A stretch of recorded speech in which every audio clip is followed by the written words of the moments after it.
আল্লাহর রাসূল সাল্লাল্লাহু আলাইহি ওয়াসাল্লাম তার মেয়ে ফাতিমা রাদিয়াল্লাহু আনহাকে বলেছেন, দুনিয়াতে যা চাওয়ার আমার কাছে চেয়ে নাও, পরকালে তোমার উপকার করতে পারছি না আমি। আর ফাতিমা রাদিয়াল্লাহু আনহা কেমন মানুষ ছিলেন আপনারা জানেন? তো আমি আমাদের মা বোনদেরকে অনুরোধ করবো, আল্লাহকে ভয় করেন, নিজের নফস ঠিক করেন, নিজের কবরের ফিকির করেন, আমল আকীদা ঠিক করেন।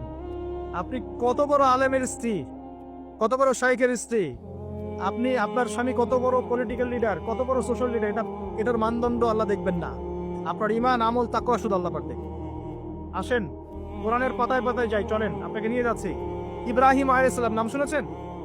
তার স্ত্রী সারা আলাইহিস সালাম পৃথিবীর সুন্দরী নারীদের মধ্যে অন্যতম।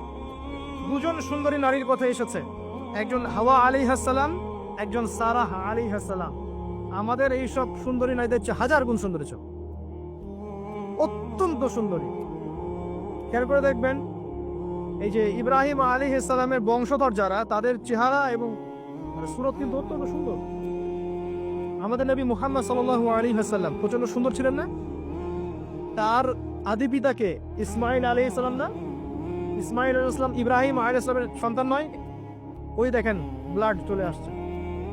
ইউসুফ আলাইহিস সালাম তার বাবাকে, ইয়াকুব আলাইহিস সালাম তার বাবা, ইসহাক আলাইহিস সালাম তার বাবা, ইব্রাহিম আলাইহিস সালাম, ওই যে একই লেগেসি দেখেন। তারা প্রচন্ড সুন্দর ছিলেন।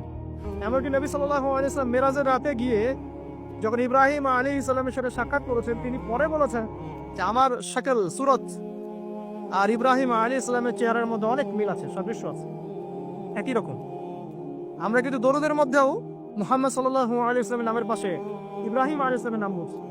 তাদের উভয়ের জীবনে প্রচন্ড মিল ছিল, একই রকম ছিল। পয়েন্টে আসেন, সারা আলাইহিস সালাম অত্যন্ত সুন্দরী ছিলেন। তিনি একাই তার স্বামীর সাথে বের হয়ে চলে গেলেন কোথায়? ওই যে প্যালেস্টাইন, যেটা এখন দখল করে রেখেছে এই জিউসরা। তার সাথে কেউ নাই। ইব্রাহিম আলাইহিস সালামের সাথে পরিবার নাই, সমাজ নাই, কেউ নাই। তার স্ত্রী আছে। একজন নেককার স্ত্রীর সাথে থাকলে স্বামী বিশ্ব জয় করতে পারে। এই জায়গায় আমি ছেলে মেয়ে সবার জন্য হেদায়েতের কথা বলছি। মেয়েরা আমাকে অনেক অভিযোগ দিয়েছে, মেয়ে নিয়ে কোনো কথা বলি না ওয়াজের। আমি এখন কিছু কথা বলে শেষ করছি। সারা আলাইহিস সালাম যখন যাচ্ছেন, একজন লম্পট রাজা, মনে আছে, লম্পট একজন বাদশা তাকে ভোগ করতে চেয়েছিল, তুলে নিয়ে কিডন্যাপ করেছে। এই সময় ইব্রাহিম আলাইহিস সালাম মাজুর ব্যক্তি, নামাজে দাঁড়িয়ে গেছেন, আল্লাহর কাছে সাহায্য চাচ্ছেন। এটাই নবীর সুন্নাহ। কোনো সমস্যায় পড়লে নামাজে দাঁড়িয়ে যেতেন। আর আমরা এখন সমস্যায় পড়লে হাওয়াও শুরু করি, তাই না? আর এদিকে সারা আলাইহিস সালাম আল্লাহর কাছে দোয়া করছেন, আল্লাহ তুমি যদি জেনে থাকো আমি আমার সতীত্ব আমার স্বামী ছাড়া অন্য কাউকে দেই নাই, তাহলে আজকে এই জালেমের হাত থেকে আমাকে রক্ষা করো। হাত বাড়াতে না বাড়াতেই তার হাত অবশ্যই পড়ে গেছে। তিনবার চেষ্টা করেছে, তিনবার বেহুশ হয়ে পড়ে গেছে। এই সারা আলাইহিস সালামের মতো সতীত্ব রক্ষাকারী জেনারেশন কি এখন আছে? এখন তো নিজে নিজে সতীত্ব বিলিয়ে দিতে পারলে বাঁচে। এমনকি কেউ যদি নাও নেয় সতীত্ব, দেখা যায় যে নগ্ন ছবি তুলে ইমো, ফেসবুক, হোয়াটসঅ্যাপে আপলোড দিয়ে শেষ করে ফেলছে। তাই করছে না? ভিডিও কলে প্রেম হচ্ছে, আপনার এই যে গার্লফ্রেন্ড বয়ফ্রেন্ডের সাথে কফি খাচ্ছে, বিছানায় যাচ্ছে, রেডিং করছে।